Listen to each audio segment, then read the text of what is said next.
Hello, I'm Lisa Cable, an online English instructor with IDLA, and I'm here to talk to you about how to design your remote lessons, basically with the idea of thinking your way backward. The first thing you need to do is remember what you know. You're already expert teachers. You know your students and you know what they need, so don't throw out the baby with the bathwater. This video is going to be largely a review of what you already know is best practice when designing your lessons. It will simply help you to use those same tools within the new learning modality of remote learning. When you begin planning a remote learning lesson, you're going to start with your objectives. Identify the objectives that you desire your students to achieve. I recommend focusing in on one and maybe no more than 3 for a particular lesson. Write that objective using strong action verbs to be very clear in exactly what you want your students to know and be able to do. Some examples from different subject areas are to classify triangles by their sides and angles, to evaluate potential habitats for selected animals, or to cite evidence from the text to support the main idea. Once you know what you want your students to do, you need to think about how your students will show what they know. Determine what their deliverable will be. How can your students demonstrate their understanding of that objective? Sometimes a worksheet or a multiple choice quiz will work. Maybe you want them to apply what they are learning within their new situation. Can they send you a picture? Can they share documents with you online? Can they submit a packet at a drop-off? Maybe they can talk to you on the phone and give you a couple sentence summary of what they've been learning and studying.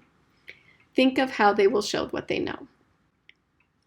Once you know how they're going to show what they know and you've identified your objective, take that step backward to now identify the educational supports that will help your students to achieve that objective.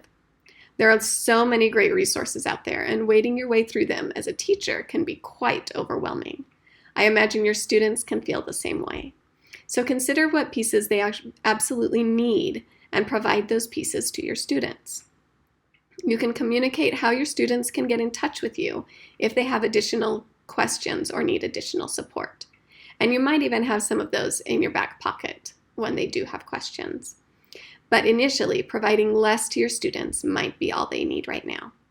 So I've pulled up some examples of resources you might utilize. First of all, there is the IDLA Content Catalog. If you have not requested access to that yet, you can find the request button here on the IDLA EDay Support page. This is where you will sign up for those resources. Scrolling down on the page, you will also see links to a variety of resources here. And one particular one I wanted to highlight is the resource list that IDLA teachers have compiled.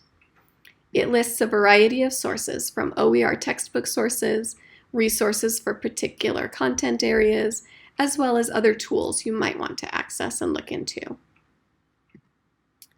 From that OER textbook resources page, one great option is CK12.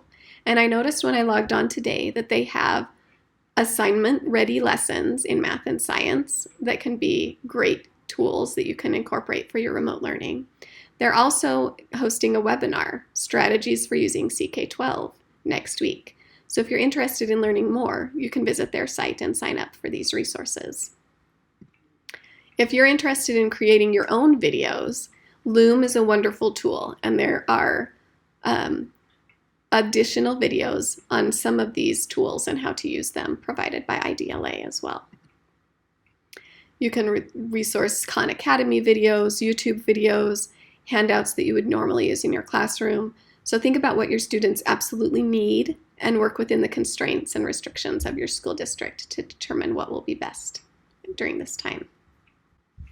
The last component you need to consider when providing your students with remote learning is the technical supports that they might need to submit their work to you.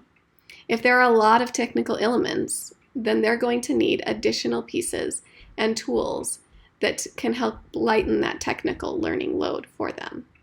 You might consider simpler formats or alternatives. As I mentioned earlier, perhaps a phone call where they tell you what they've been doing and learning would be a way to assess their learning. And maybe you need to provide some more time for students to accomplish the task if there is a lot of technical support and requirements involved as well.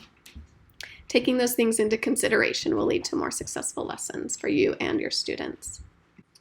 If you have questions about a specific lesson or task you're doing, I would encourage you to check out the EDay Support provided at IDLA.